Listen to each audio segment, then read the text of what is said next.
Olá, meus caros amigos, estou tomando meu cafezinho com a caneca Conta um Conto. Olha, tem o logo aqui atrás. Essa é do Edgar Allan Poe, mas tem também do Lovecraft, dos mitos de Cthulhu, do Stephen King, do Charles Bukowski. Você comenta aí que logo chega na sua casa, você pode comprar, o link está aqui embaixo, ok?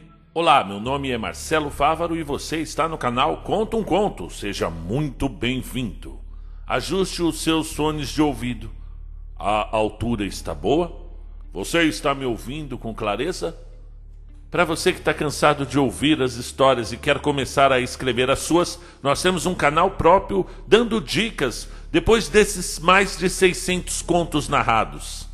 Entre gratuitamente no curso de escrita criativa do canal A Gente Vai. Link no primeiro comentário. Caso queira falar conosco, mandar sugestões ou simplesmente um oi, estamos no Instagram Conta um Conto _Favaro. Vamos lá? De Howard Phillips Lovecraft, com a incrível tradução de Renato Sutana. A Morte Alada. Narração Marcelo Fávaro. Orange Hotel fica na High Street, próximo à estação ferroviária, em Bloemfontein, na África do Sul. Num domingo, a 24 de janeiro de 1932, 4 homens estremeciam de terror num dos quartos em seu terceiro piso. Um deles era George C.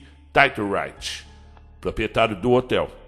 Outro era o guarda de polícia Ian DeWitt, da Delegacia Central. O terceiro era Johannes Bogaert, o juiz investigador local.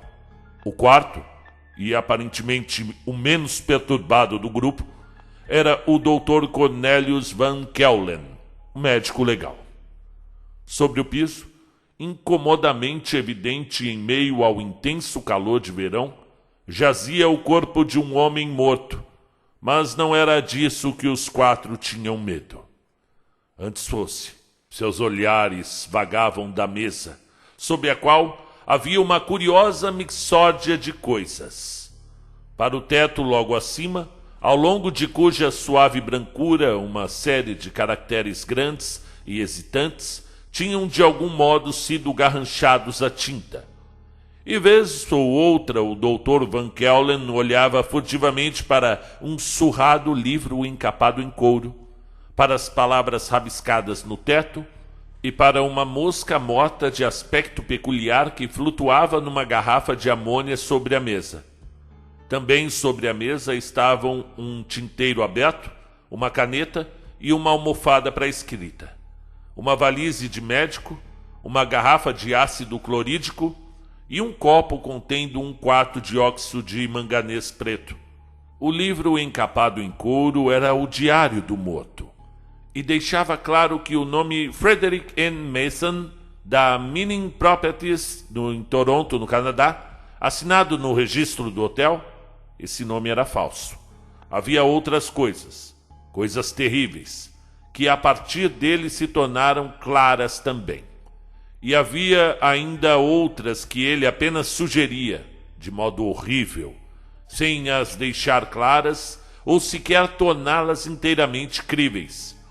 Era a meia suspeita dos 4 homens, fecundada por vidas inteiras que passaram junto aos segredos sombrios da África nativa, que os fazia tremer tão violentamente, a despeito do calor causticante de janeiro. Tratava-se de um caderno pequeno, e todas as entradas apareciam numa caligrafia bonita, a qual, entretanto, se tornava descuidada e nervosa à medida que se aproximava do fim. Consistia de uma série de apontamentos soltos, irregularmente espaçados no princípio, mas que finalmente se tornavam cotidianos. Chamá-lo de diário não seria inteiramente correto, pois recobria a crônica de apenas um setor das atividades do autor. O Dr. Van Keulen reconheceu o nome do morto no momento em que virou a capa, pois se tratava de um eminente membro de sua própria profissão que tinha estado amplamente ligado aos assuntos africanos. Num outro momento, ficou horrorizado ao descobrir seu nome ligado a um crime covarde, não solucionado oficialmente, que tinha frequentado os jornais há uns 4 meses. E quanto mais lia, mais se aprofundavam o seu horror, seu pasmo, sua aversão e o seu pânico. Aqui, em essência, está o texto que o doutor leu em voz alta naquele quarto sinistro e perturbador, enquanto os 3 homens à sua volta perdiam o fôlego, se remexiam em suas cadeiras e disparavam olhadelas medrosas para o teto, para a mesa, para as coisas que estavam no chão, bem como entre si mesmos. Diário de Thomas Sloan White, médico. Comovente punição de Henry Sargent Moore, PhD do Brooklyn, Nova York, professor de Biologia dos Invertebrados da Universidade de Columbia, em Nova York, preparada para ser lida após a minha morte, pela satisfação de tornar pública a realização de minha vingança, a qual, de outro modo, poderá nunca vir a ser creditada a mim, caso obtenha sucesso. Dia 5 de janeiro de 1929. Estou agora plenamente resolvido a matar o Dr. Henry Moore, e um incidente, bem recente, me mostrou como o farei. Doravante seguirei uma linha de ação consistente, daí o começo deste diário. Não há muita necessidade de repetir as circunstâncias que me levaram em tal direção, pois a parte informada do público está familiarizada com todos os fatos relevantes. Nasci em Trenton, Nova Jersey, no dia 12 de abril de 1885, e sou o filho do Dr. Paul Sloan White, que antes esteve em Pretória, no Transvaal, na África do Sul.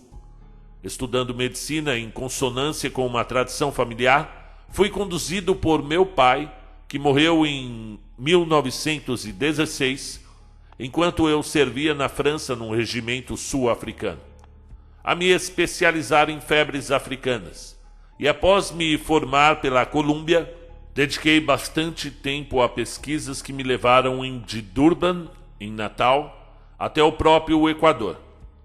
Em Mombasa, trabalhei em minha teoria sobre a transmissão e o desenvolvimento da febre remitente, ajudado apenas em parte pelas anotações do último médico do governo, Sir Norman Sloane, as quais encontrei na casa em que vivi.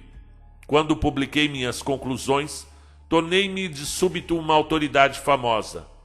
Falaram-me acerca da probabilidade de uma posição quase suprema no serviço de saúde sul-africano e até mesmo de uma comenda, na eventualidade de que eu me tornasse cidadão naturalizado, e em função disso dei alguns passos indispensáveis.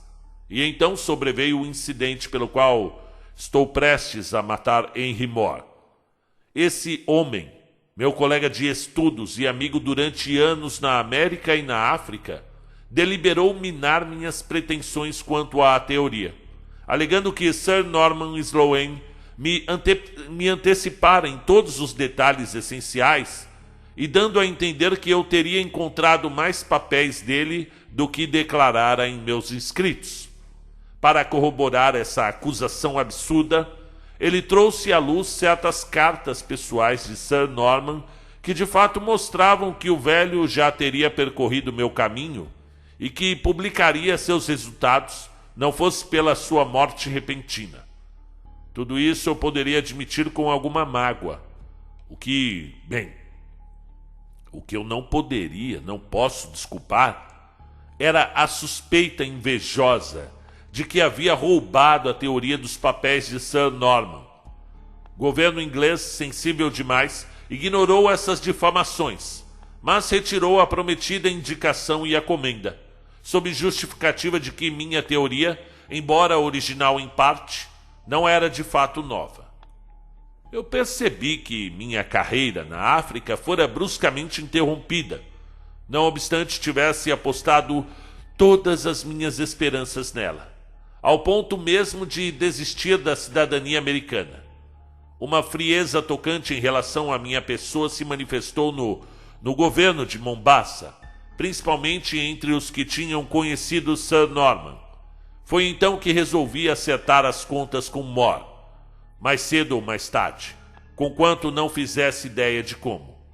Ele invejara a minha prematura celebridade e tirara partido de sua antiga correspondência com Sir Norman para me arruinar.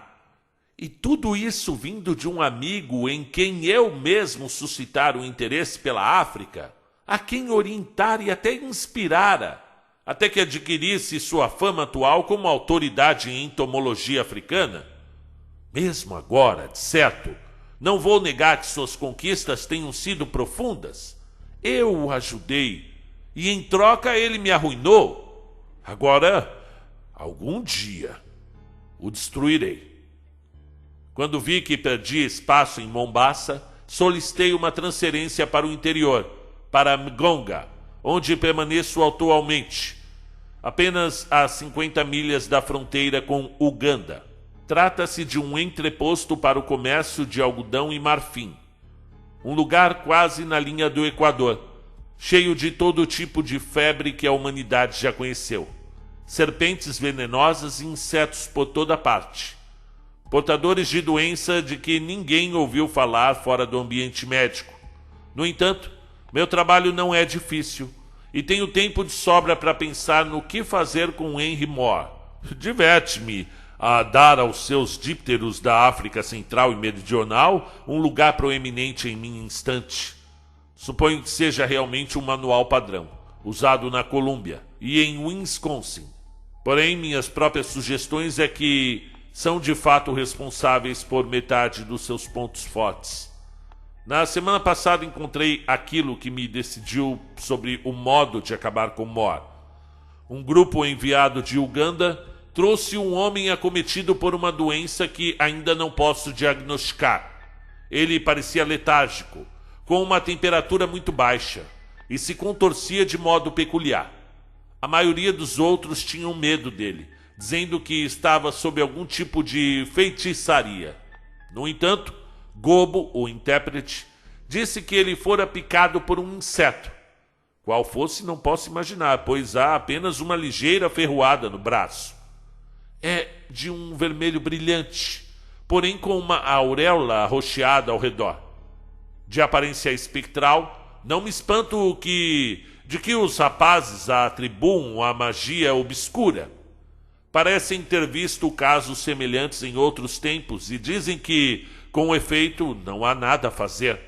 O velho Nicora, um dos nativos de Oromo, a trabalhar no posto, sugere que, possa ser a mordida de uma mosca-diabo, que faz com que suas vítimas se esgotem e morram, para não tomar posse de sua alma e de sua personalidade, se esta ainda estiver viva, voando por aí com todos os seus gostos, aversões e com sua consciência. Uma curiosa lenda. E eu não sei de inseto mortal o suficiente com qual relacioná-la. Dei a esse homem doente, cujo nome é Mevana, uma boa dose de quinino e extraí uma amostra de seu sangue para exame, mas não obtive progresso. Existirá certamente algum germe estranho envolvido, mas não posso identificá-lo sequer remotamente. A coisa mais próxima é o bacilo que se encontra em bois, cavalos e cachorros picados pela tsetse. Porém, vejam, moscas tsetse não infectam seres humanos. E estamos muito ao norte para encontrá-las por aqui. Entretanto, o importante é que me decidi sobre como matar More. Se esta região interior tem insetos tão venenosos como os nativos afirmam, providenciarei para que recebam um suprimento deles de uma fonte insuspeita e com muitas garantias de que são inofensivos, certo de que ele negligenciará toda a cautela quanto ao estudo de uma espécie desconhecida, e então veremos como a natureza segue seu curso. Não será difícil achar um inseto que tanto amedronta os nativos. Primeiro, observar o que acontece ao pobre Mevana, e então encontrar meus próprios emissários mortais. Dia 7 de janeiro. Mevana não melhorou, embora eu lhe tenha aplicado todas as antitoxinas que eu conheço. Tem acessos de tremor, nos quais ouvimos arengar medrosamente sobre o modo como sua alma passará, quando ele morrer, para o inseto que o picou. Mas entre os acessos permanece numa espécie de semi-estupor. Pulsação cardíaca ainda forte, de modo que poderei ajudá-lo. Tentarei, pois ele provavelmente pode me guiar melhor do que qualquer outro até a região onde foi picado. Enquanto isso, escreverei ao Dr. Lincoln, meu antecessor por aqui, pois Allen, o administrador-chefe, diz que ele tinha um profundo conhecimento das doenças locais. Ele deverá saber sobre a mosca-diabo, se é que algum estudioso saiba. Está em Nairobi atualmente, e um mensageiro deverá me trazer uma resposta dentro de uma semana, usando a ferrovia para metade do trajeto. Dia 10 de janeiro. Paciente estável, mas encontrei o que queria. Foi num antigo volume dos registros locais de saúde que eu tinha estado a percorrer com diligência enquanto eu esperava por notícias de Lincoln. 30 anos atrás, teria ocorrido uma epidemia que matou milhares de nativos em Uganda e fora devidamente atribuída a uma rara mosca chamada Glossina paupalis, um tipo de primo da Glossina nordcitans ou a tsetse. Vive nos arbustos às margens de lagos e rios e se alimenta do sangue de crocodilos, antílopes e grandes mamíferos. Quando esses animais portam o germe da trypanossomiase ou a doença do sono, ela o adquire, desenvolvendo agudo poder de infecção num período de 31 dias. E então, durante 75 dias, passa a representar a morte certa para qualquer um ou qualquer coisa que venha a picar. É horrível isso, sem dúvida. Essa deve ser a tal mosca-diabo de tanto falam os nativos. Agora eu sei o que estou buscando. Espero que Mevana se levante. Devo receber notícias de Lincoln em 4 ou 5 dias. É grande a sua reputação em lidar com coisas desse tipo. Meu problema maior será passar as moscas a Amor sem que ele as reconheça. Com sua maldita aplicação acadêmica, não seria difícil que ele já as conhecesse desde que houvesse registros a respeito. 15 de janeiro. Acabo de receber notícias de Lincoln, que confirma tudo o que os registros dizem acerca da Glossina paupalis. Ele dispõe de um remédio para a doença do sono que obteve sucesso num grande número de casos, desde que ministrado em tempo. Injeções intramusculares contra a infecção. Uma vez que Mevana foi picado há 2 meses, não sei que efeito terá, mas Lincoln diz que sabe de casos que se arrastaram por 18 meses, de modo que eu talvez não esteja tão atrasado assim.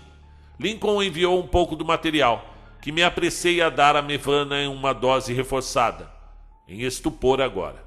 Trouxeram da aldeia sua primeira esposa, mas ele sequer a reconhece. Caso se recupere, certamente poderá mostrar-me o lugar onde estão as moscas. É um grande caçador de crocodilos, segundo informações, e conhece Uganda com a palma da sua mão. Vou lhe dar outra injeção amanhã. Dia 16 de janeiro. Mevana parece hoje um pouco mais vívido, mas sua pulsação tem se atrasado um pouco. Manterei as injeções, mas evitarei sobrecargas. 17 de janeiro. Melhoras realmente notáveis hoje. Mevana abriu os olhos e mostrou sinais de efetiva consciência, embora ofuscada após a injeção. Espero que Mor nada saiba sobre a tripassamida. Há boas chances de que não saiba, desde que nunca se dedicou à medicina. A língua de Mevana parece paralisada, mas creio que isso se corrigirá se ao menos conseguir despertá-lo. Até apreciaria um bom sono eu mesmo, mas não dessa natureza. 25 de janeiro. Mevana quase curado. Com mais uma semana e poderei fazer com que me leve até a selva. Estava amedrontado quando chegou, com medo de que a mosca tomasse sua personalidade depois da morte, mas finalmente se animou quando lhe contei que ficaria bom. Sua esposa, o Gowie, cuida bem dele agora, de modo que posso descansar um pouco. Então, aos enviados da morte. 3 de fevereiro. Mevana está bem agora, e conversei com ele a respeito de caçar as moscas. Ele tem medo de se aproximar do lugar onde elas o picaram, mas estou jogando com sua gratidão. No mais, ele supõe que posso tanto afastar doenças quanto curá-las. Sua coragem envergonharia um homem da cidade. Não há dúvida de que ele irá. Posso me ausentar, dizendo ao administrador-chefe que será uma viagem a serviço dos interesses sanitários. 12 de março. Em Uganda, finalmente. Tenho 5 rapazes, além de Mevana, mas são todos de Oromo. Não houve como contratar outros locais, nem convencê-los a se aproximarem da região, depois do que aconteceu com Mevana. Esta selva é um lugar pestilento, fumegante, de vapores miasmáticos. Todos os lagos parecem estagnados. Em certo ponto, descobrimos traços de ruínas ciclópicas que fizeram mesmo os oromenses recuar num círculo aberto. Dizem que esses megálitos são mais antigos que o próprio homem e que costumam servir como abrigo ou posto avançado dos, abre aspas aqui, pescadores de fora. O que quer que isso signifique, e dos deuses malignos Tsatogoa e Cthulhu. Hoje em dia diz que tenham uma influência malévola e que de algum modo estejam conectados com as moscas diabo. 15 de março. Atingimos o lago Milolo nessa manhã, onde Mevana foi picado. É uma coisa diabólica, coberta por uma crosta verte e repleta de crocodilos. Mevana armou uma pequena arapuca para as moscas, feita de arame, usando carne de crocodilo como isca. Possui uma abertura estreita e uma vez que algum aventureiro penetre, não terá condições de sair. São feitas tão estúpidas quanto mortais, e loucas por carne fresca ou uma tigela de sangue. Espero que obtenhamos um bom suprimento. Decidi que preciso fazer experiências com elas, encontrando um modo de alternar a sua aparência a um extremo que Mó não as reconheça. Possivelmente poderei cruzá-las com outras espécies, obtendo um híbrido estranho cuja capacidade de infecção não será diminuída. Veremos isso. Eu preciso esperar, mas agora eu não tenho pressa. Quando estiver pronto, farei com que Mevana me traga um pouco de carne infectada para alimentar meus enviados da morte. E então, ao correio. Não deve haver problemas em captar a infecção, pois este país é um verdadeiro ninho de pestes. 16 de março. Sorte. 2 gaiolas cheias. 5 vigorosos espécimes com asas que cintilam como diamantes. Mevana os está aguardando num grande pote com uma tampa segura e penso que os apanhamos a tempo. Poderemos levá-los a Migonga sem dificuldades, estocando carne de crocodilo suficiente para alimentá-los. Sem dúvida, toda ela ou a maior parte se acha infectada. 20 de abril. De volta a Migonga e a trabalhar no laboratório. Solicitei ao Dr. Jost, em Pretória, algumas TSS para experimentos de hibridização. Tal cruzamento, se funcionar, deverá produzir qualquer coisa bem difícil de reconhecer, e ao mesmo tempo tão mortal quanto as aspalpalis. Se não der certo, tentarei por outros dípteros do interior, e já mandei pedir ao Dr. Van der Velde de Nigawi alguns tipos do Congo. Não terei que mandar Mevana em busca de mais carne corrompida, pois creio que posso manter, por tempo indefinido, culturas em tubo do germe Trypanosoma gambiense, retirado da carne que conseguimos no mês passado. E quando chegar a hora, corromperei alguma carne fresca e alimentarei meus arautos alados com uma boa dose. Então, bom voyage para eles! 18 de junho. Minhas TSS enviadas por Jost chegaram hoje. Gaiolas para a criação já estavam prontas há muito, e agora estou fazendo seleções. Pretendo usar raios ultravioletas para acelerar o ciclo vital. Por sorte, disponho do aparato necessário no meu equipamento regular. Naturalmente, não digo a ninguém o que estou fazendo. A ignorância dos poucos homens daqui torna fácil esconder minhas intenções e fingir que estudo espécies existentes com propósitos científicos. Dia 29 de junho. O cruzamento é fértil. Grandes depósitos de ovos na última quarta-feira e agora tenho larvas excelentes. Se os insetos maduros parecem tão estranhos quanto elas, nada mais preciso fazer, preparando gaiolas separadas e numeradas para os diferentes espécimes. 7 de julho.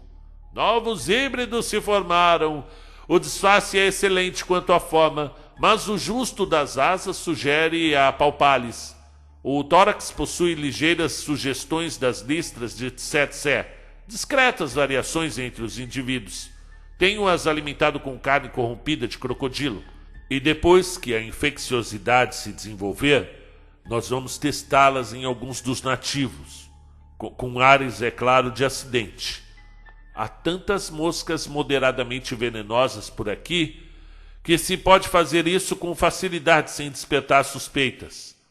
Libertarei um inseto em minha sala de jantar hermeticamente protegida quando o Bata, meu camareiro, trouxer o café da manhã, mantendo-me em guarda eu mesmo. Quando ela fizer seu trabalho, vou capturá-la ou esmagá-la. É uma tarefa simples, devido à conhecida estupidez, ou asfixiá-la, enchendo o cômodo de gás clorídrico. Se não der certo da primeira vez, tentarei de novo até que dê. De certo, terei à mão a tripassamida, para o caso de ser picado, eu mesmo. Mas tomarei cuidado para não o ser, pois nenhum remédio é garantido. 10 de agosto. Infecciosidade amadurecida. E providenciei para que Bata fosse picado de jeito. Apanhei a mosca sobre sua pele, devolvendo-a à gaiola. Amenizei a dor com o iodo e o pobre diabo ainda ficou grato pelo serviço. Esses serão os únicos testes que ousarei fazer por aqui. No entanto, se eu precisar de outros, levarei alguns espécimes até Ukala e obterei dados adicionais. 11 de agosto. Falhei com Gamba, mas recapturei a mosca viva. Bata ainda parece bem, como de costume, e não sente dor nas costas onde foi picado. Esperarei antes de tentar em Gamba outra vez. 14 de agosto. Remessa de insetos por Van der Velde. Finalmente. 7 espécies claramente distintas, algumas mais ou menos venenosas. Mantenho-as bem alimentadas para o caso de um cruzamento com a tsetse não funcionar. Algumas delas parecem bem diferentes da palpalis, mas o problema é que não podem produzir um cruzamento fértil com ela. 17 de agosto. Atingi Gamba hoje, mas tive de matar a mosca que pousou sobre ele. Ela o mordeu no ombro esquerdo. Tratei a picada, e Gamba ficou tão agradecido quanto Bata. Nenhuma alteração em Bata. 20 de agosto. Gamba ainda inalterado, e Bata também. Eu tenho experimentado com uma nova forma de disfarce para suplementar a hibridização. Um tipo de tintura para mudar o brilho denunciador das asas da palpalis. Um matiz azulado seria bom. Algo que eu pude borrifar sobre todo o enxame de insetos. Iniciarei investigando coisas como o azul da Prússia e o azul marinho, sais de ferro e cianogênio. Dia 25 de agosto. Bata se queixou de uma dor nas costas hoje. As coisas podem estar em andamento. 3 de setembro. Obtive razoável progresso em meus experimentos. Bata exibe sinais de letargia e diz que suas costas doem o tempo todo. Gamba começa a sentir desconforto no ombro mordido. 24 de setembro. Bata piorando mais e mais e começando a se amedrontar por causa da picada. Acha que pode ser uma mosca-diabo e me implorou que a matasse, pois me viu colocá-la na gaiola, até que aleguei que ela já tinha morrido há muito tempo. Disse-me que não pretendia que sua alma passasse para ela após a sua morte. Dou-lhe injeções de água pura com uma seringa para manter seu moral. Evidentemente, a mosca conserva todas as propriedades da Palpalis. Gamba abatido também, e repetindo todos os sintomas de Bata. Posso decidir-me em lhe dar uma chance com a tripassamida, para o caso de a mosca provar sua eficiência. No entanto, eu deixarei que Bata prossiga. Eu quero ter uma ideia aproximada de quanto tempo leva para terminar, por assim dizer. Experimentos com tintura revelando-se profícuos. Uma forma isomérica de ferro-ciano pode ser dissolvida em álcool e borrifada sobre os insetos com um efeito esplêndido. Ela mancha de azul as asas sem afetar muito o tórax escuro e não se apaga quando ablue dos espécimes com água. Com esse disfarce, penso que poderei usar os híbridos atuais da Tsetse sem me incomodar com outros experimentos. Por mais sagaz, Mor não poderia reconhecer uma mosca de asas azuladas com um meio tórax de Tsetse. Naturalmente, mantenho todo esse assunto de tingimento sobre segredo. Mais tarde, nada deverá me ligar às moscas azuis. Dia 9 de outubro. Bata caiu em letargia e se recolheu ao leito. Tenho ministrado tripassamida em Gamba por 2 semanas e suponho que se recobrará. 25 de outubro. Bata muito por baixo, mas Gamba praticamente bem. 18 de novembro. Bata morreu ontem. E uma coisinha aconteceu que me deu um grande estremecimento. Em vista das lendas nativas e dos receios do próprio Bata, quando retornei ao laboratório depois da sua morte, ouvi um zumbido e um bulício singular na gaiola doce. Isso é muito estranho, porque onde estava a mosca que picou Bata? A criatura parecia frenética, mas se aquietou quando eu apareci, brilhando sobre a grade de arame e olhando para mim de um modo estranhíssimo. Lançava as patas sobre os ombros como se estivesse desnorteada. E quando voltei, após ter jantado com Ellen, a mosca, estava morta. Evidentemente teria enlouquecido e morrido de tanto se chocar contra a gaiola. Certamente é peculiar que isso tenha ocorrido logo que Bata morreu. Se algum nativo o tivesse visto, teria acreditado o fato à absorção da alma do pobre diabo. Dentro de pouco tempo colocarei meus híbridos azulados a caminho. O poder de morte dos híbridos parece um pouco maior do que o da Palpalis pura, suponho. Bata morreu 3 meses e 8 dias após a infecção, mas, naturalmente, há sempre uma larga margem de incerteza. Quase desejaria ter deixado o caso de Gamba prosseguir. 5 de dezembro. Ocupado em planejar o modo como enviarei meus arautos a Mor, preciso fazer com que pareça terem vindo de algum entomologista desinteressado, o qual teria lido os seus dípteros da África Central e Meridional e acreditaria que ele se interessasse em estudar essa espécie nova e não identificada. Deverá haver também amplas garantias de que a mosca de asas azuis seja inofensiva, como prova a longa experiência dos nativos. Mor baixará a guarda, e uma das moscas certamente o pegará mais cedo ou mais tarde, embora não se possa dizer quando. Terei de confiar nas cartas de amigos de Nova York. Ainda falam de Mor de tempos em tempos, para me manter informado acerca dos últimos resultados, embora eu ouse dizer que os jornais anunciarão sua morte. Sobretudo, preciso mostrar agora interesse em meu caso. Enviarei as moscas durante uma viagem, mas não devo ser reconhecido quando o fizer. O melhor plano será tirar umas longas férias no interior, deixar a barba crescer, postar a encomenda em Ucala, passando por lá como um entomologista visitante, e retornar para cá depois de raspar a barba. 12 de abril de 1930. De volta a Migonga, depois de minha longa viagem. Tudo correu da melhor maneira, com precisão de relógio. Enviei as moscas para Mor sem deixar rastros. Tirei férias natalinas em 15 de dezembro e parti de imediato com o material preparado. Providenciei uma excelente embalagem para correio, com um espaço bastante para incluir alguma carne de crocodilo contaminada para a alimentação dos enviados. Até o fim de fevereiro, já tinha baba bastante para me passar por um perfeito Van Dyke. Apareci em Ocala dia 19 de março e datilografei uma carta para Mor na máquina do entreposto comercial. Assinei como Neville Wyland Hall, suposto entomologista de Londres.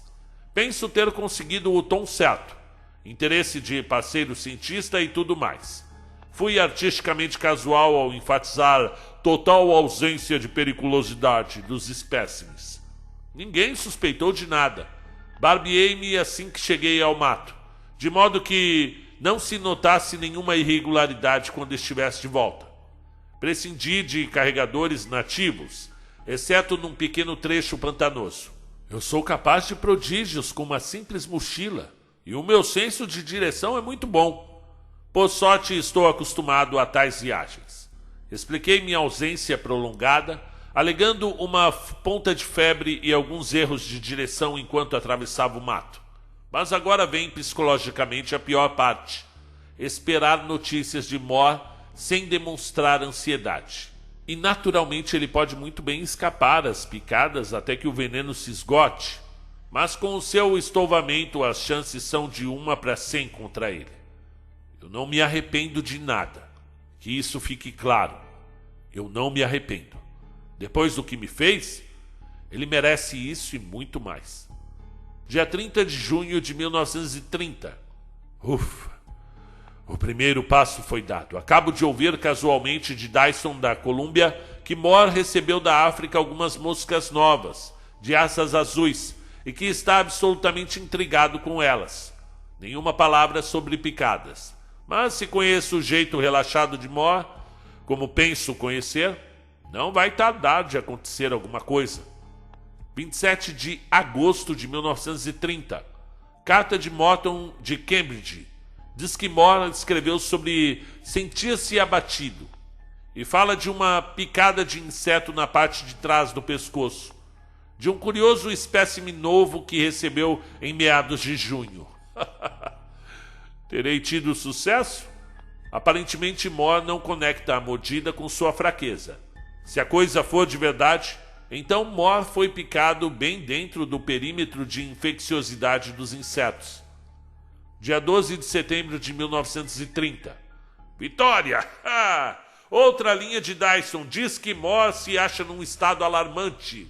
Ele agora relaciona sua doença com a picada, é claro. Aqui, recebeu no entardecer de 19 de junho e está completamente confuso quanto à identidade do inseto. Tem tentado obter contato com o tal Neville Howland Hall, que mandou a tal encomenda. Das 100 que lhe enviei, cerca de 25 parecem ter chegado vivas. Algumas escaparam ao prazo para mordida, mas várias larvas surgiram de ovos colocados desde o dia da postagem. Ele está, Dyson diz, incubando cuidadosamente essas larvas. Quando amadurecerem, suponho que identificará a hibridização da Tsetse palpalis. Mas isso lhe pouco servirá. No entanto, se perguntará por que as asas azuis não se transmitem por hereditariedade. Dia 8 de novembro de 1930. Cartas de meia dúzia de amigos falam da séria enfermidade de Mor. A de Dyson chegou hoje.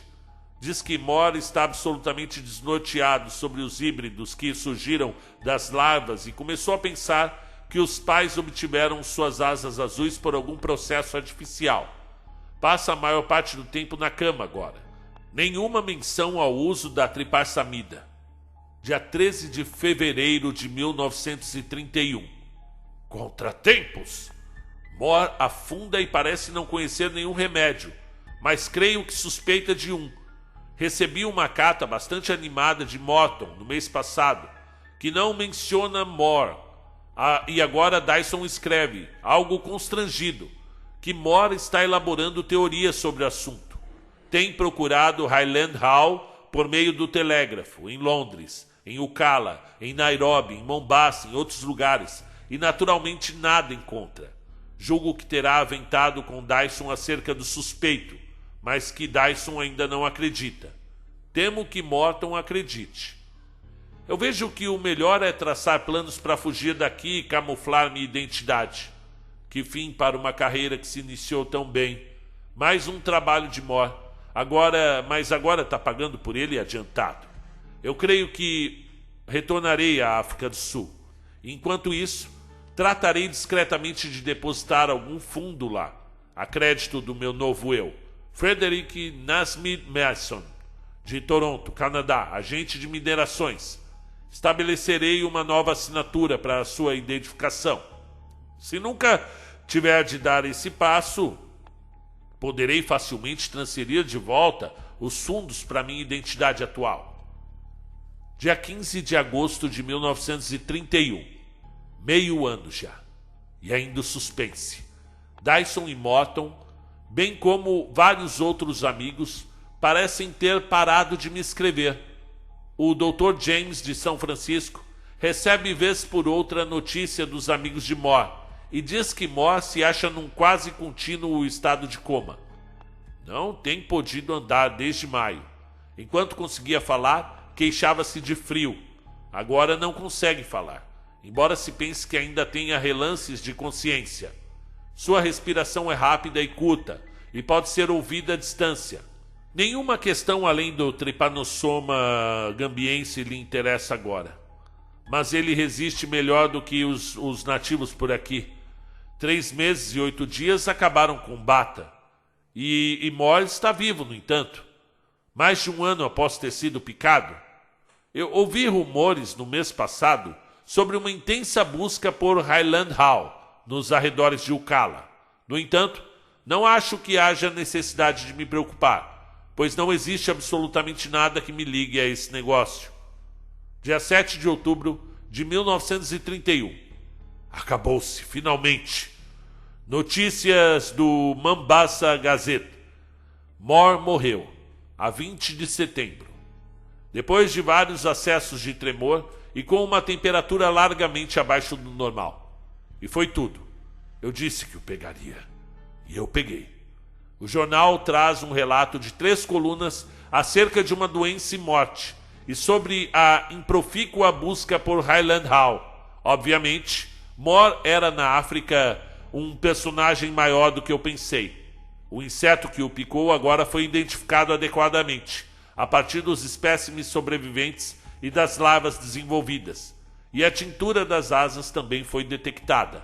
Notou-se, de modo geral, que as moscas teriam sido preparadas e enviadas com o intuito de matar. Moore, ao que parece, comunicou certas suspeitas a Dyson, mas este último, junto com a polícia, tem mantido o segredo devido à ausência de provas. Todos os inimigos de Moore têm sido observados, e a Association Press aventa que uma investigação, possivelmente envolvendo um médico eminente que se acha no exterior, se seguirá. É uma coisa bem no finalzinho da notícia. Sem dúvida, a invenção romanesca de algum jornalista menor me trouxe um curioso estremecimento. Em vista das lendas dos nativos e do modo como as moscas se tornaram indóceis quando Bata morreu, parece que um incidente estranho teve lugar na noite em que Moore morreu. Dyson foi despertado pelo zunido de uma mosca de asas azuis, a qual imediatamente voou pela janela, logo antes da enfermeira telefonar dando notícias da casa de Moore, milhas distantes, no Brooklyn. Mas o que mais me diz respeito é o final africano do caso. Pessoas em Ukala se lembram do estrangeiro barbado que datilografou a carta e mandou o pacote. E os investigadores estão varrendo o país em busca de qualquer nativo que tenha ajudado esse estrangeiro.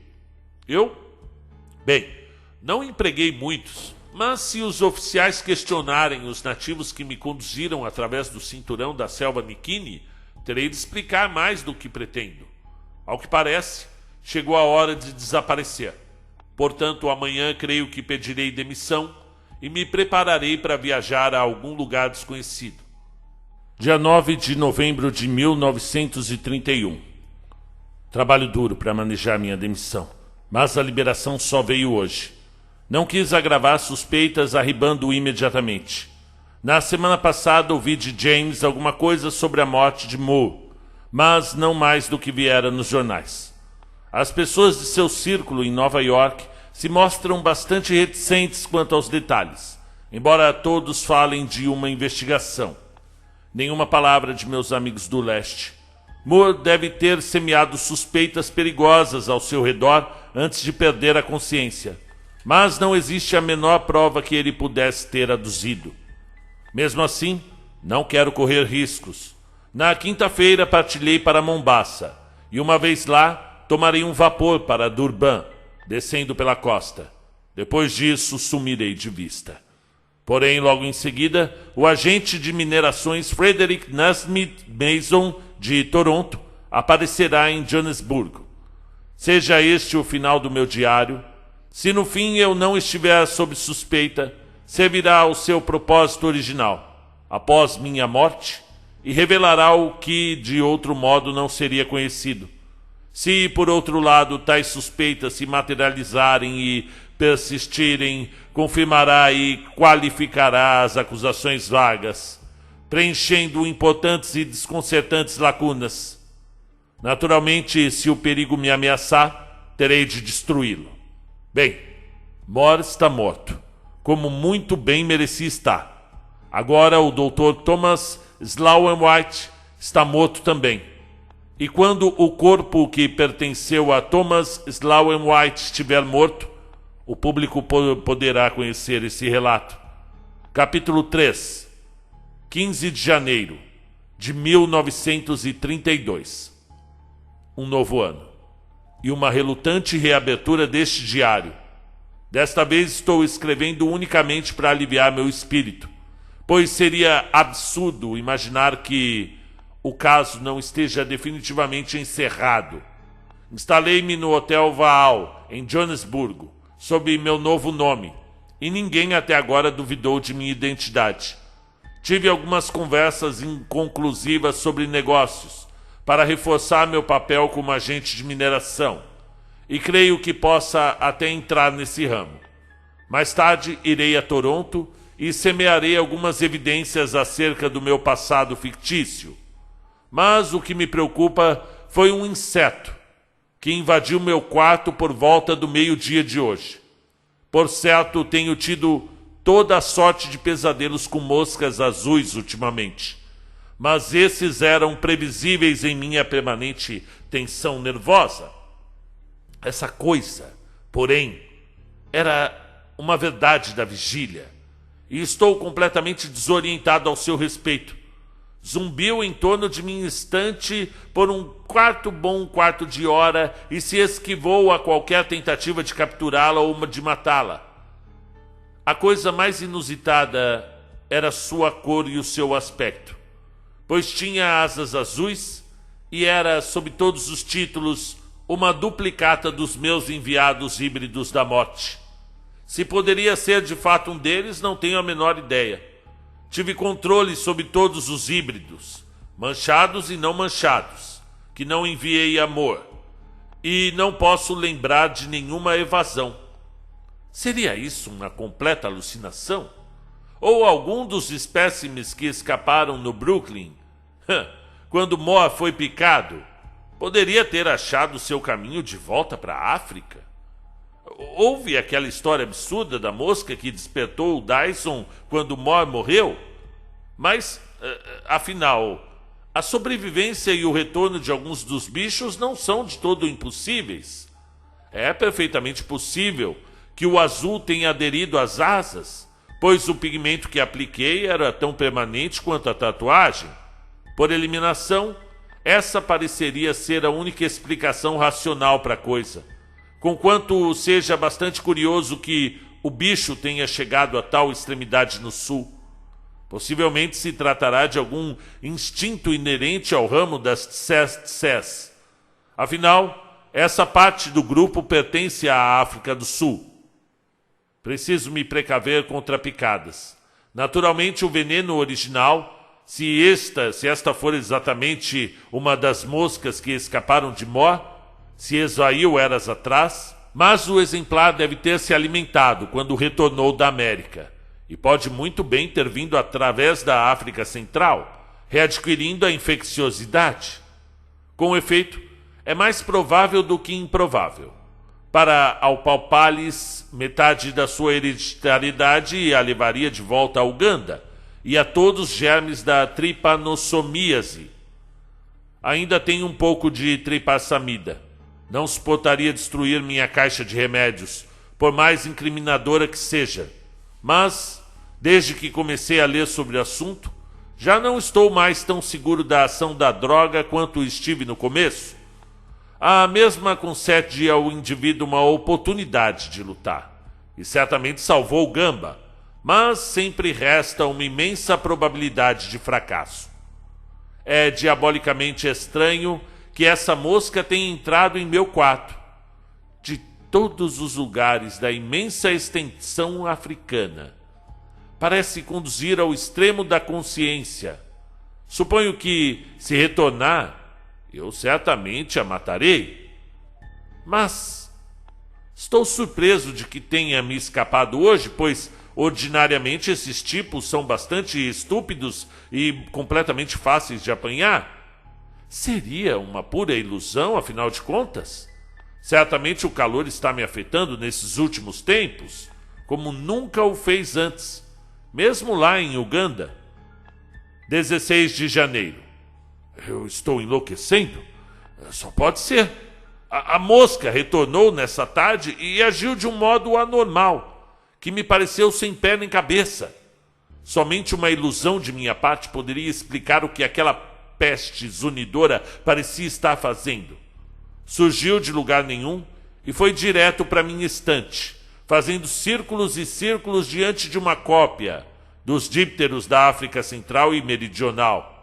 A cópia daquele livro de Mor, e de vez em quando coruscava em cima ou atrás do volume, mas no final dadeava em direção a mim e se retirava antes que eu pudesse atingi-la com algum papel dobrado.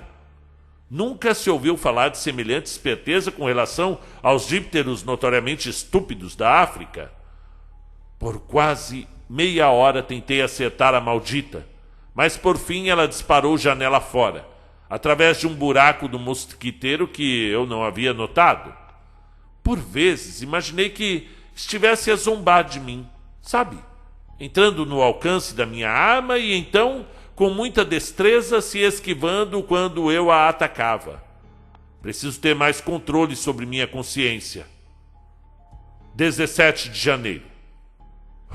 Ou eu estou louco, ou o mundo foi vítima de uma súbita suspensão das leis da probabilidade, porque, pelo menos conforme as conhecemos, a mosca infame surgiu de algum lugar logo antes do meio-dia e começou a zumbir em torno da cópia dos dípteros de Mor que está na minha estante.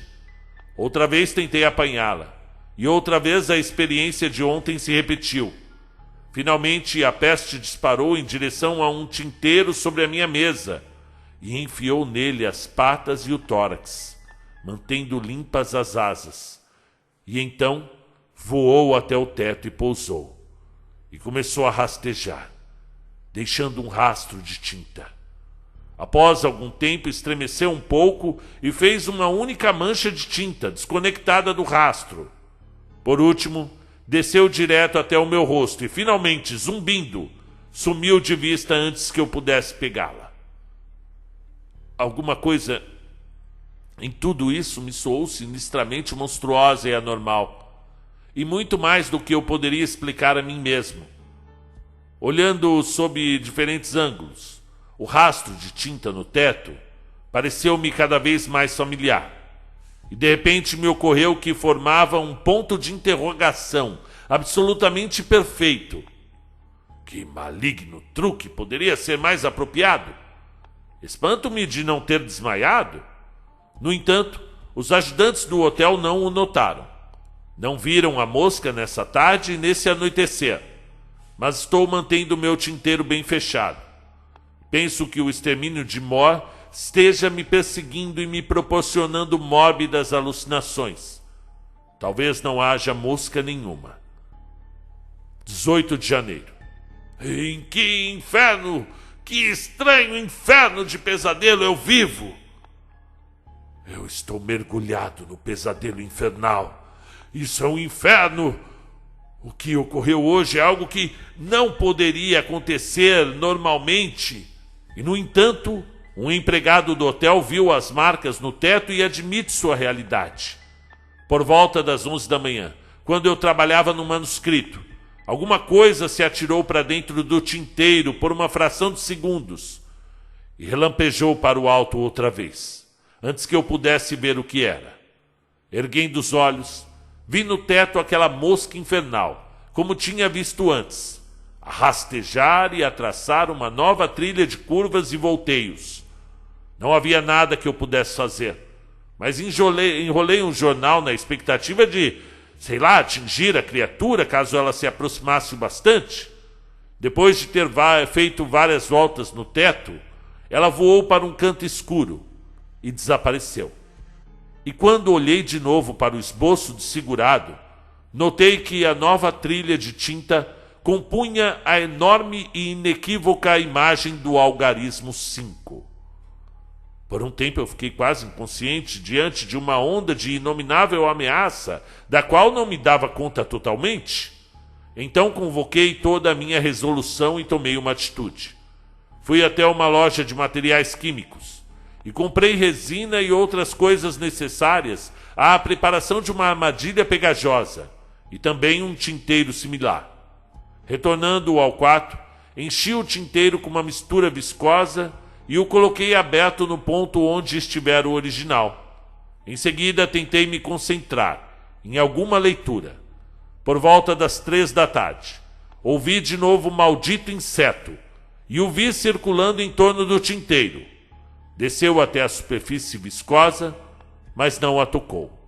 E logo após avançou em minha direção, recuando antes que eu o atingisse. Foi então até a estante e circulou em torno do Tratado de Mor. Há alguma coisa de profunda e diabólica no modo como o intruso esvoaçava perto do livro. A pior parte foi a última, com certeza. Abandonando o livro de Mor, o inseto voou em direção à janela e começou a se chocar ritmadamente contra a tela de arame. Ouvia-se uma série de batidas e então uma série de igual extensão e depois uma pausa e assim por diante. Alguma coisa nessa performance me manteve paralisado por alguns instantes, mas logo em seguida disparei para a janela e tentei matar aquele bicho nocivo. E como sempre, nenhum resultado.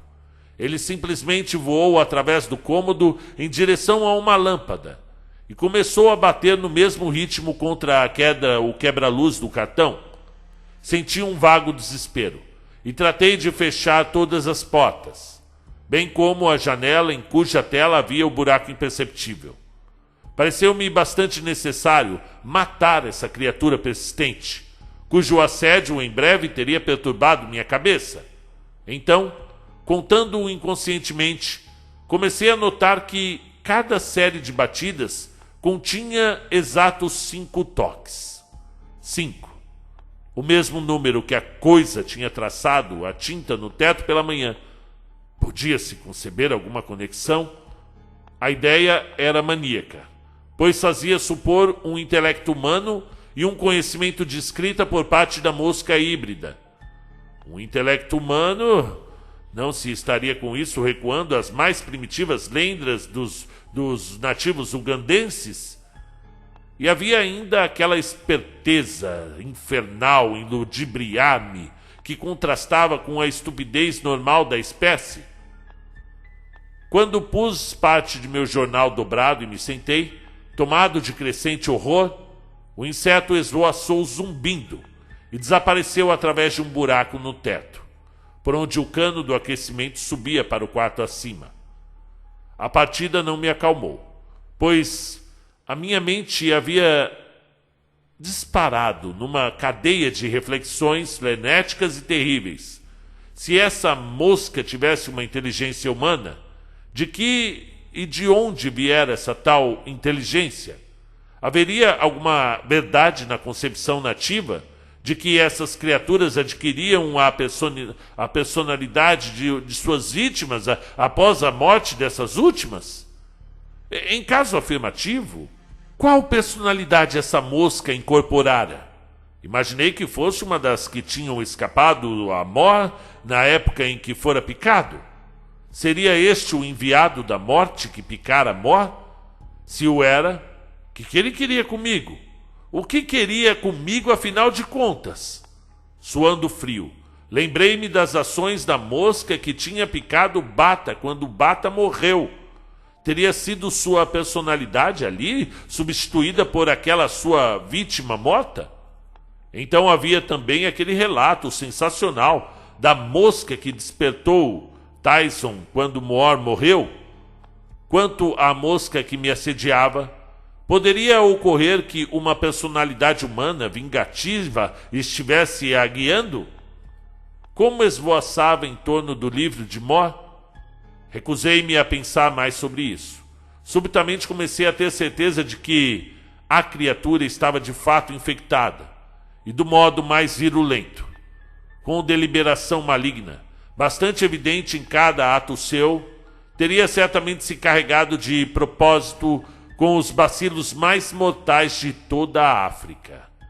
A minha mente, completamente abalada, estava agora levando em conta as qualidades humanas da criatura. Telefonei de imediato para o gerente e pedi que um homem viesse fechar a abertura do cano do radiador e outras possíveis fendas do meu quarto. Falei de estar sendo atormentado por moscas, ao que ele me pareceu inteiramente solícito. Quando o homem veio, mostrei-lhe as marcas de tinta no teto, que ele reconheceu sem dificuldade. Então são reais. As marcas são reais. A semelhança com um ponto de interrogação é real. E o número 5 intrigou e fascinou o homem do hotel. Por fim, ele bloqueou todos os buracos que conseguiu encontrar e remendou o mosquiteiro da janela. Evidentemente me julgou um tanto excêntrico, até porque nenhum inseto apareceu enquanto ele esteve aqui. Mas estou longe de me incomodar com isso. Até agora a mosca não apareceu por essa noite. E só Deus sabe o que ela é, o que ela quer e o que será de mim. 19 de janeiro. Estou completamente engolfado no horror. A coisa me tocou. Qualquer coisa de monstruosa e demoníaca está em andamento à minha volta. E eu não sou senão uma vítima indefesa. Pela manhã, quando voltei do jejum, aquele demônio alado do inferno se precipitou para dentro do quarto, voando sobre minha cabeça, e começou a martelar contra a proteção da janela, tal como o fizera ontem.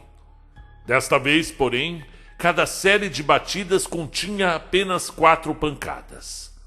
Corri à janela, tentei capturá-la, mas ela me escapou, como de costume, e voou para o Tratado de Mor, sobre o qual esvoaçou com escárnio. Seu aparelhamento vocal é limitado, mas notei que os seus zumbidos se produziam em grupos de 4. Mas dessa vez eu estava louco, com certeza, pois eu gritei: Mor, Mor, pelo amor de Deus, o que você quer? Quando o fiz, a criatura parou, subitamente de circular. Voou em minha direção e fez um profundo, gracioso mergulho no ar, semelhante a um aceno sugestivo. Pelo menos pareceu-me ter visto isto, conquanto eu já não confie mais nos meus sentidos. E então o pior aconteceu. Eu deixara a minha porta aberta, na esperança de que o monstro saísse, se eu não o pegasse, é claro. Mas por volta das 11h30 a fechei, concluindo que ele se fora. Então me acomodei para ler. Logo ao meio-dia, senti um prurido em minha nuca, mas quando levei a mão não havia nada. Num instante, senti cócegas outra vez, e antes que eu pudesse me mover, aquele fruto inominável do inferno apareceu em meu campo de visão. Executou outros daqueles mergulhos zombeteiros e graciosos no ar e fugiu através do buraco da fechadura, que eu nunca imaginei que fosse tão largo, ou pelo menos largo o bastante para sua passagem. De que a coisa tinha me tocado, eu não podia duvidar. Tocara-me sem me injuriar.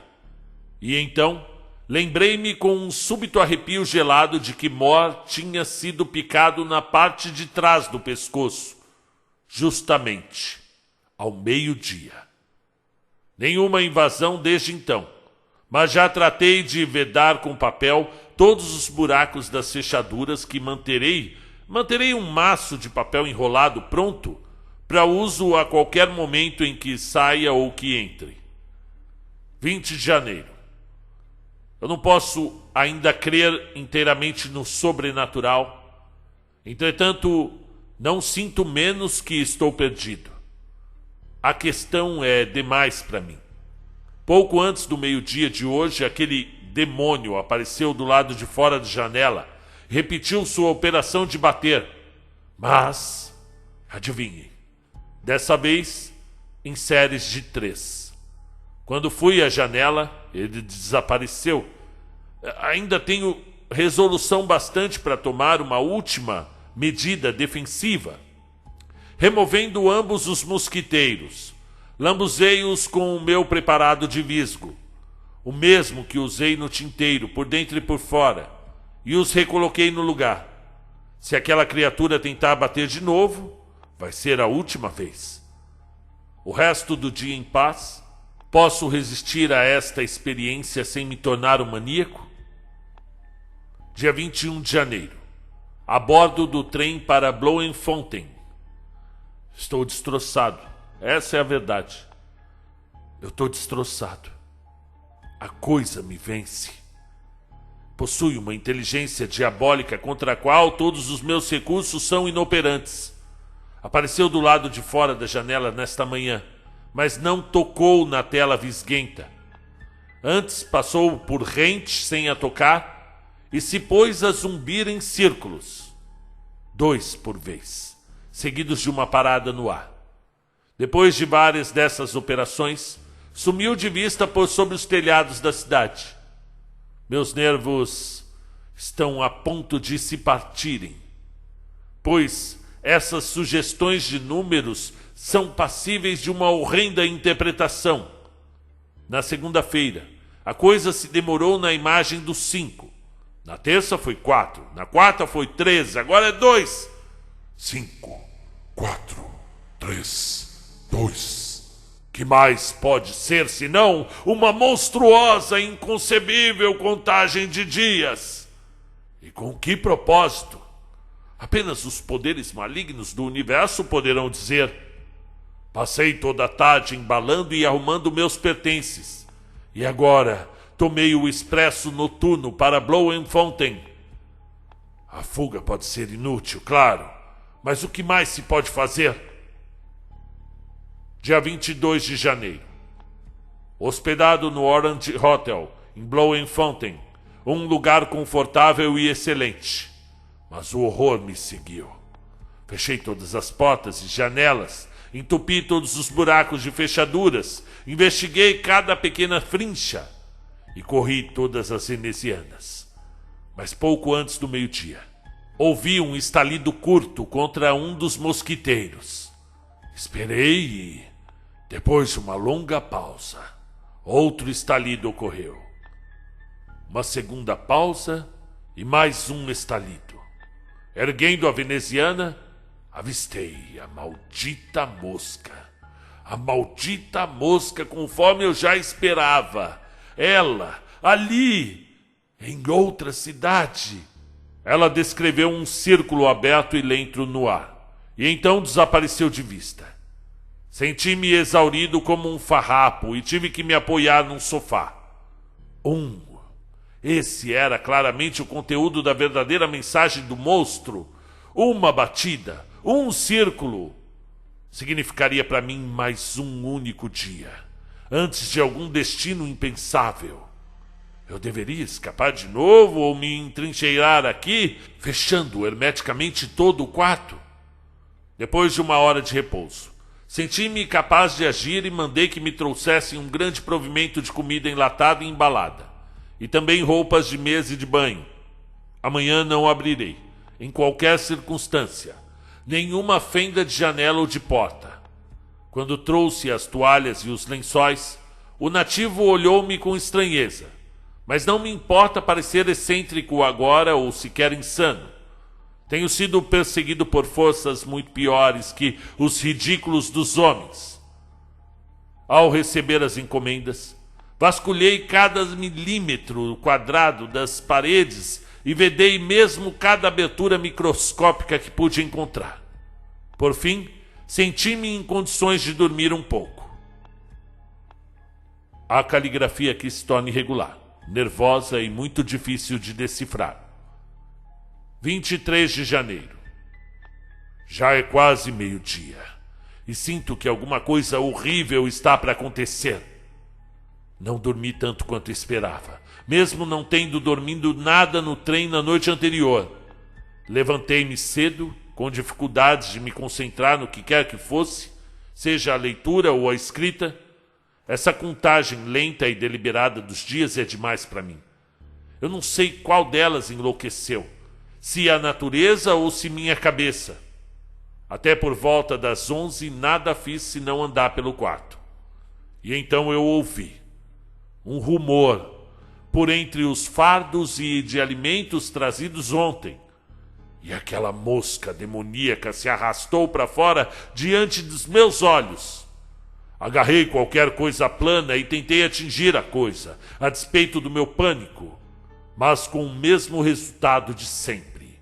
Enquanto eu avançava, aquele horror de asas azuis se retirou, como de costume, para a mesa onde eu empilhara meus livros, e dardejou por um minuto sobre os dípteros da África Central e Meridional. E então, bem, como eu insistisse, voou em direção ao relógio da cornija e pousou sobre o número 12. Antes que eu pensasse em qualquer movimento, começou a girar sobre o mostrador com uma lentidão deliberada, seguindo na direção dos ponteiros. Passou sobre o ponteiro dos minutos, abaixou-se, ergueu-se, passou sobre o ponteiro das horas e finalmente parou em cima do 12. Enquanto permaneceu ali, agitou as asas com um forte zumbido. Será que algum portento desconhecido? Estou ficando tão supersticioso quanto os nativos? São agora pouco mais de 11 horas. Às 12 horas será o fim? Restou-me um último recurso, que me veio à mente em meio aos mais desesperados extremos. Lembrando-me de que minha valise de medicamentos contém ambas as substâncias necessárias para produzir o gás clorídrico, eu tomei a decisão de encher o quarto com esse vapor letal, asfixiando a mosca. Enquanto me protejo com um lenço embebido de amônia que amarrarei sobre o rosto. Por sorte, tenho uma boa reserva de amônia. Essa máscara improvisada provavelmente neutralizará as emanações do ácido clorídrico e até que o inseto esteja morto ou pelo menos indefeso o bastante para ser esmagado, mas preciso ser rápido. Como posso ter certeza de que o bicho não disparará contra mim antes que eu termine os preparativos? Eu nem deveria me interromper para escrever esse diário. Mais tarde, ambas as substâncias, o ácido clorídrico e o dióxido de manganês, sobre a mesa, prontas para misturar. Amarrei o lenço sobre o nariz e a boca e tenho uma garrafa de amônia para mantê-lo encharcado até que o gás clorídrico se dissipe. Fechei ambas as janelas, mas não me agradam as ações do demônio híbrido. Permanece no relógio, mas se arrasta lentamente do número 12, em direção ao ponteiro dos minutos, que não para, é claro. Será essa minha última anotação do diário? Seria inútil tentar negar minhas suspeitas. Frequentemente um grão de verdade bruxuleia por trás das lendas mais fantásticas e selvagens. Trata-se da personalidade de Henry Moore, que tenta me pegar por meio desse demônio de asas azuis? É esta a mosca que o picou e que, em consequência, lhe absorveu a personalidade quando este morreu? Se o for, e se ela me picar, minha própria personalidade substituirá a de Moore, entrando naquele corpo zunidor enquanto eu mesmo morrer picado em seguida? Talvez, contudo, eu não morra necessariamente se ela me pegar. Sempre existe uma chance com a tripassamida. E eu não me arrependo de nada, viu? Moore tinha que morrer, quaisquer que fossem as consequências. Um pouco mais tarde, a mosca parou sobre o mostrador do relógio próximo à marca de 45 minutos. São agora 11h30. Estou saturando o lenço com amônia que eu apliquei sobre o rosto e mantendo a garrafa à mão para novas aplicações. Esta será a última anotação, antes que eu misture o ácido e o manganês, para liberar o gás clorídrico. Eu não devia estar perdendo tempo, mas me aflige a necessidade de colocar tudo no papel. Mas quanto a este relato, eu já terei perdido minha razão há muito tempo. A mosca parece estar se tornando impaciente, e o ponteiro de minutos se aproxima dela. Agora, ao gás clorídrico. Fim do diário. No domingo, dia 24 de janeiro de 1932, após repetidas pancadas na porta do excêntrico ocupante do quarto 203 do Orange Hotel, que não obtiveram resposta, o camareiro entrou, usando a chave de reserva, e logo disparou aos gritos pela escada abaixo, a fim de informar o funcionário sobre o que tinha encontrado. O funcionário, após notificar a polícia, chamou o gerente, e este último acompanhou o guarda Dr. Witt, o juiz Bogert e o Dr. Van Kellen até o quarto fatídico. O ocupante jazia morto sobre o soalho, de face para cima, envolto num lenço que cheirava a amônia. Sob esta proteção, suas feições exibiam uma expressão de medo extremado, que se transmitiu aos observadores. No dorso do pescoço, o Dr. Van Kellen descobriu a mordida de algum inseto virulento, vermelha escura, com uma auréola roxa ao redor, que sugeria tsetse ou qualquer coisa menos inócua. O exame indicou que a morte deveria ter sido causada mais por parada cardíaca, resultante do pânico, do que pela mordida, conquanto uma autópsia posterior mostrou que o germe da tripassonomíase fora introduzido no organismo. Sobre a mesa havia diversos objetos. Um velho caderno de notas encapado em couro, contendo o diário, conforme descrito, uma caneta, um bloco de anotações, um tinteiro aberto, uma valise de medicamentos com as iniciais T e S gravadas em ouro, frascos de amônia e de ácido clorídrico, e um copo contendo mais ou menos 1/4 de dióxido de manganês escuro. A garrafa de amônia exigiu uma segunda olhada, pois que parecia haver nela alguma coisa a mais além do fluido. Examinando de perto, o investigador Bogert percebeu que o estranho ocupante era uma mosca. Parecia tratar-se de algum híbrido com vagas filiações da tsetse, mas as asas, exibindo um pálido azul a despeito da ação forte da amônia, eram completamente intrigantes. Alguma coisa nela trouxe ao Dr. Van Kellen a vaga recordação de uma notícia lida em jornal, recordação que o diário logo confirmaria. Suas partes inferiores pareciam ter sido manchadas com tinta, tão intensamente que nem a amônia as empalidecera. Provavelmente teria caído no tinteiro alguma vez, embora as asas parecessem intactas. Mas como teria penetrado através do gargalo estreito da garrafa de amônia? Era como se a criatura tivesse entrado deliberadamente para cometer um suicídio. Mas o mais estranho foi o que o guarda DeWitt descobriu no forro do teto, enquanto seus olhos vagueavam pelo cômodo com curiosidade. Ao seu grito, outros 3 seguiam seu olhar. Até mesmo o Dr. Van Kellen, que permanecera por um instante a tamborilar os dedos na capa de couro do livro, com uma expressão que misturava horror, fascínio e incredulidade. O que havia no teto era uma espécie de trêmulos e erradios traços feitos à tinta, tais como se produzidos pelo arrastar-se de algum inseto encharcado. Imediatamente todos pensaram nas manchas da mosca que estava na garrafa de amônia. Mas esses não eram os traços ordinários, porque, mesmo num primeiro relance, se percebia neles alguma coisa de assombrosamente familiar. E uma inspeção mais atenta fez os 4 observadores engasgarem de espanto. O juiz, Bogart, instintivamente procurou no quarto por algum instrumento ou empilhamento de mobília que indicassem terem sido aquelas manchas hesitantes produzidas por um agente humano. Mas nada foi encontrado. Retornou seu olhar espantado e aterrorizado para o alto. Fora de qualquer dúvida, aquelas manchas de tinta formavam letras específicas do alfabeto. Letras coerentemente arranjadas na forma de palavras em inglês. O médico foi o primeiro a distingui-las com clareza, e outros perderam fôlego, ouvindo-o restar a mensagem de teor insano, que fora, de modo tão incrível, rabiscada em um lugar onde nenhuma mão humana alcançaria.